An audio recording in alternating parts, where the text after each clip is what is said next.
Hello friends, कैसे आप सब लोग and thanks for watching my channel. तो एक और हफ्ता ख़त्म हो चुका है और हफ्ता ख़त्म होते होते यहाँ पे आप देख रहे हैं, चाहे वो निफ्टी हो या यहाँ पे निफ्टी बैंक हो, नीचे से एक ज़बरदस्त रिकवरी आई है। अब ये इंट्राडे रिकवरी ही है। और अगर आप पिछले 5 दिनों का देखेंगे तो एक कहीं ना कहीं आपको ये 14 तारीख है और ये 17 तारीख का प्राइस परफॉर्मेंस एक तरीके का शॉर्ट टर्म बेस फॉर्मेशन आपको दिखाई देगा, चाहे बैंक निफ्टी हो या फिर चाहे निफ्टी हो। तो अब ये बेस फॉर्मेशन होना शुरू हुआ है, लेकिन बात ये है कि क्या ये बेस फॉर्मेशन सस्टेनेबल है या नहीं है। ठीक है, क्योंकि हम हर हफ्ते डिस्कस करते हैं, तो जाहिर सी बात है एक हफ्ते के लिए तो शॉर्ट टर्म व्यू ही काफ़ी है, लेकिन हमें थोड़ा सा ब्रॉड पर्सपेक्ट भी समझना पड़ेगा। क्योंकि बात यह है कि हम जो ट्रेड लेंगे उसका अस्तित्व क्या है, कितना है और कहाँ तक है। ठीक है, ये चीज़ समझना बहुत ज़रूरी है। क्योंकि हम अगर ज़्यादा शॉर्ट या ज़्यादा लॉन्ग में चले जाएंगे और ट्रेंड अगर चेंज हो गया और हमें पता नहीं है कि ब्रॉडर ट्रेंड क्या है, तो प्रॉब्लम हो जाएगा। तो इसी सब्जेक्ट के ऊपर डिस्कस करते हुए आप सभी का स्वागत है निफ्टी और बैंक निफ्टी के वीकली सीरीज़ के एक और सेशन में। और ये देखिए स्नैपशॉट जो बाज़ार क्लोज हुआ है। नो डाउट निफ्टी और निफ्टी बैंक, खासकर निफ्टी बैंक यहाँ पे देखिए 1.19%, Nifty metal 2.4%, Nifty realty 3%, Nifty private bank 1%। तो जाहिर सी बात है, और निफ्टी आईटी का भी 1.18%। तो ओवरऑल 5-6 सेक्टर्स जहाँ पे आप बोल सकते हैं कि फॉर जो फाइनेंस से रिलेटेड, फाइनेंस एंड बैंकिंग, वहाँ से ज़्यादा आपको प्राइस परफॉर्मेंस दिखा है। अदरवाइज जो भी है आधा पौना सवा तो इस तरीके के परसेंटेज हैं।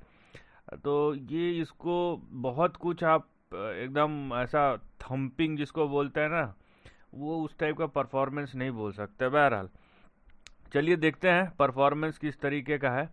देखिए मैं निफ्टी का आपको ये वीकली चार्ट दिखा रहा हूँ सबसे पहले तो। ठीक है, ये दिखाना ज़रूरी क्यों है वो आप समझ लीजिए। यहाँ पे थोड़ा सा मैं यहाँ पे जूम करूँगा। मैं इसको एज अ रेफरेंस के लिए दिखा रहा हूँ। आप देखिए यहाँ पे आपको 3 लाइंस दिखेंगे, एक ऑरेंज, एक येलो, एक ग्रीन।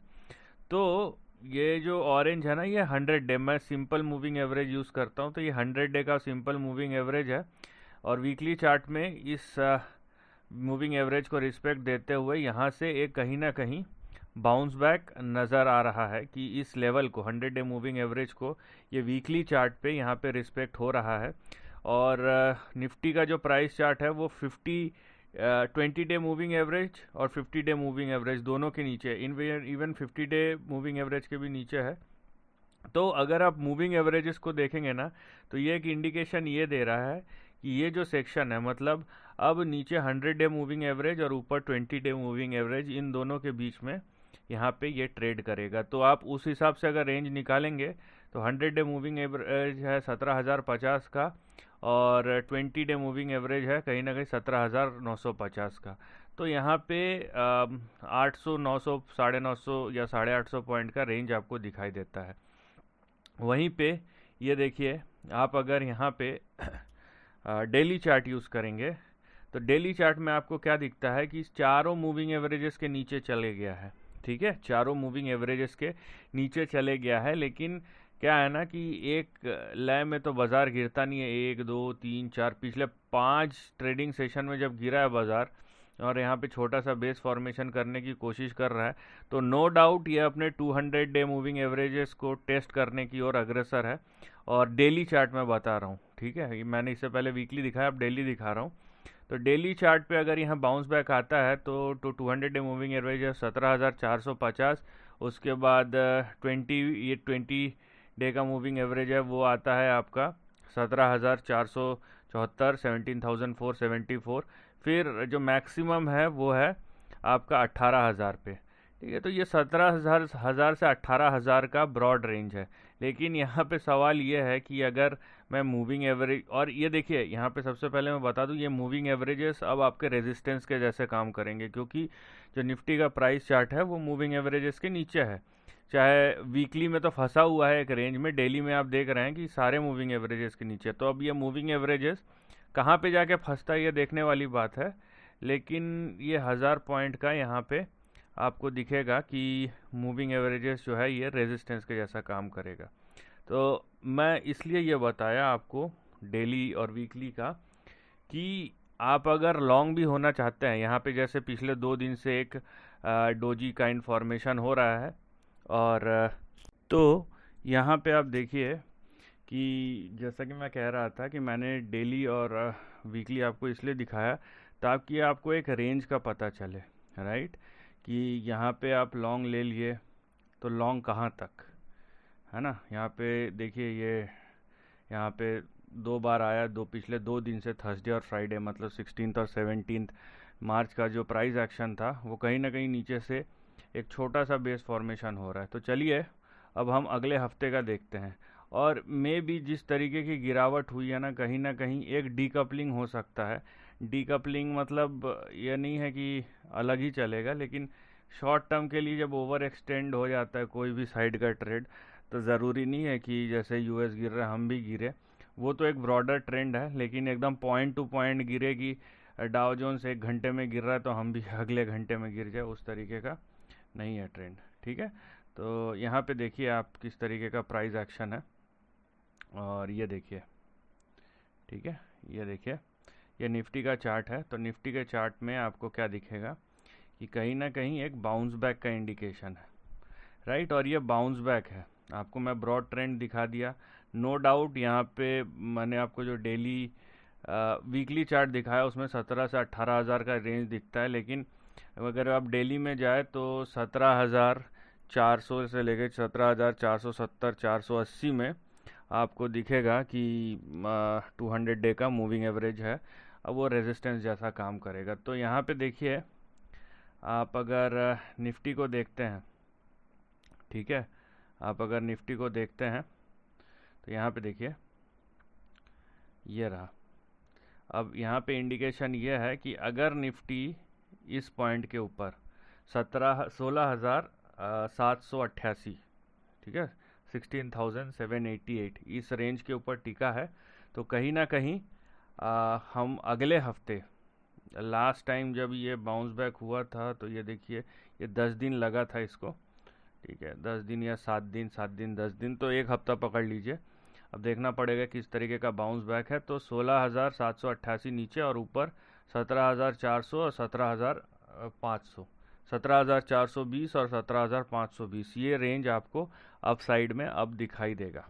ठीक है, तो इस तरफ हम अग्रसर होंगे, और शेयर जो है निफ्टी का जो प्राइस एक्शन है अगले हफ्ते एक बाउंस बैक का नज़रिया दिखा सकता है।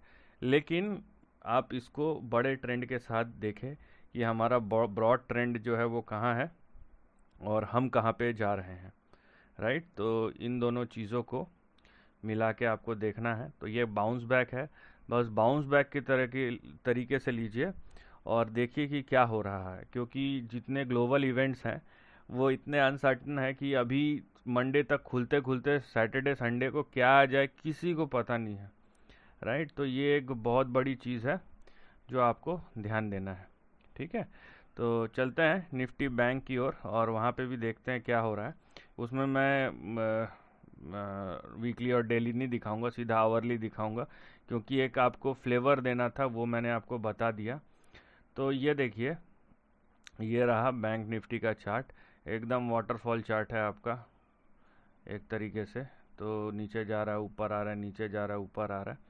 तो यहाँ पे देखिए आप कि किस तरीके से प्राइस एक्शन हो रहा है। ठीक है, तो ये देखिए ये रहा प्राइस एक्शन जो आपका यहाँ पे होता हुआ दिखाई देगा, और ये रहा, राइट। तो इस तरीके से यहाँ पे देखिए आप, ठीक है, ये आपका नीचे शॉर्ट टर्म ऊपर रेजिस्टेंस जोन, और ये रहा नीचे आपका सपोर्ट जोन, राइट। तो ये रहा आपका लेवल जो आपको ध्यान देना है, और ये देखिए, ठीक है। तो अब ये हो गया हमारा बेस।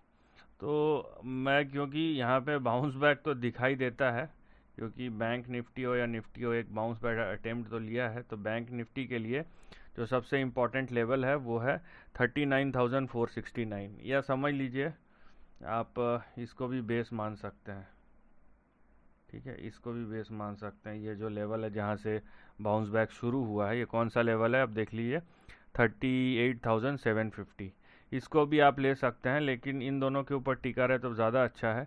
अदरवाइज 38,750 जो ये आपका सपोर्ट भी है और ये आपका स्टॉप लॉस भी है। तो अगर इन दोनों और ख़ासकर 39,634 635 के ऊपर टिका रहता है तो आगे आने वाले समय में जो प्राइस एक्शन होगा, ठीक है, वो आपको कहाँ ले जाएगा, ये देखिए 40,700 से लेके 41,350 के बीच में। तो ये है लेवल जिस पे हमें ध्यान देना है। इसके ऊपर मैं नहीं जाऊंगा, इसके ऊपर मैं नहीं जाऊंगा फॉर अ सिंपल रीज़न, क्योंकि मुझे देखना है कि अगले हफ्ते होता क्या है, राइट। ऐसा नहीं है कि इससे ऊपर नहीं जा सकता, लेकिन मार्केट कंडीशन मुझे उस चीज़ का इजाज़त नहीं देता है, परमिशन मेरे को मार्केट नहीं देता है। तो कहीं ना कहीं एक लेवल के बाद ये वेट एंड वॉच सिनारियो बन जाएगा और उसी वेट एंड वॉच सिनारियो के ऊपर हमें ध्यान देना है। तो ये बोल सकते हैं निफ्टी और बैंक निफ्टी में एक बाउंस बैक का अगले हफ्ते एक बाउंस बैक दिखाई दे सकता है, लेकिन वो बाउंस बैक क्या होगा, कितना होगा, और मोस्ट इम्पॉर्टेंटली क्या वो सस्टेन करेगा। क्योंकि इससे पहले भी मैं वही चीज़ बोल रहा था, आप अगर देखेंगे कि वेट एंड वॉच वाला सिनारियो, कि यहाँ पे इससे पहले भी आप बैंक निफ्टी देखिए, है ना, फरवरी से यहाँ पे मार्च के फर्स्ट हाफ तक 8-9 तारीख तक ऊपर गया और उसके बाद धड़ाम से नीचे गिर गया। तो आप देख सकते हैं पिछले 6 दिनों में करीबन यहाँ पे 7% की गिरावट आई है बैंक निफ्टी में। तो ये एक अच्छा खासा गिरावट है जो आपको दिखाई देगा। तो यहाँ से एक बाउंस बैक हो जाए कोई बड़ी बात नहीं है। तो एक्सपेक्टेशन है यहाँ पे बाउंस बैक का, लेकिन बियॉन्ड द रेंज नहीं है, कॉशियसली ऑप्टिमिस्टिक जिसको बोलते हैं ना। और हम फिर अगले हफ्ते देखेंगे कि किस तरीके का प्राइस एक्शन हो सकता है। So this is the end of the video, thanks for watching.